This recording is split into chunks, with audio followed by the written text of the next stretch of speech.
करे या नहीं करे वो उनका विषय है।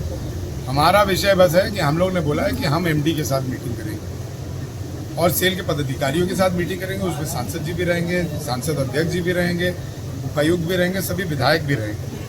और ये बहुत ज़रूरी है क्योंकि हवाई अड्डा हो या फिर आपको बस स्टैंड हो या फिर आपको वेस्ट मैनेजमेंट प्लांट हो या फिर डंपिंग वेस्ट यार्ड हो, ये सब मुद्दा बोकारो जिला से जुड़ा हुआ है। इसका पोल्यूशन हम लोग सब झेल रहे हैं। यातायात में बस बोकारो विधानसभा के नहीं, चंदन क्यारी से, गोमिया से, बेरमो से भी लोग यहाँ पे बस पकड़ने आते हैं, उसकी भी समस्या है। तो हमारे को मतलब नहीं है कि कौन रिटायर करता है कौन नहीं करता है। हम लोग ने एक ही बात बोला है कि 19 गाँव जो है जिसको आप बोलते हैं कि हमने इनको रिलोकेट करने के लिए जगह चयनित किया हुआ है, आपने रिलोकेट करने के लिए जगह चयनित किया है, लेकिन सीवीसी की गाइडलाइन के तहत आपको उसका मुआवजा देना है।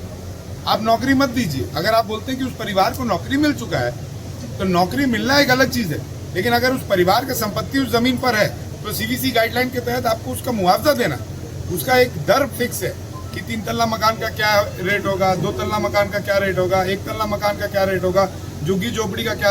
आप जब पैसा उसको दिखाइएगा कि हम आपको इतना पैसा दे रहे हैं, तब तो वो ग्रामीण बेचारा कहीं रिलोकेशन पे जाएगा और रिलोकेशन पे जाएगा तभी उसको पंचायत का दर्जा मिलेगा। अगर आप बोलते हैं कि हमें अपना प्लांट को बढ़ाना है और वो उस जगह पे आ रहे हैं जहाँ पे हमारी प्लांट की प्रीमिसेस आ रही है, इसलिए हम उसको पंचायती में दर्जा नहीं दे रहे हैं, तो आप जो रिलोकेट वाला जगह है वहाँ पर आप बताइए और उसका मानदेय तय करिए, तब जाकर वो रिलोकेट होगा। और रिलोकेट होगा तब जाके 19 गाँव को हम लोग पंचायती राज में जोड़ पाएंगे। आप कोई सुविधा भी नहीं दे रहे हैं और आप उसको बोलते हैं कि हम लोग रिलोकेट के लिए जगह रखे हुए। सीवीसी की गाइडलाइन इन लोगों को यही नहीं समझ में आ रहा है। बीएसएल एक्ट से ऊपर अपने आप को समझ रहा है, बोर्ड को सबसे सर्वप्रथम समझ रहा है।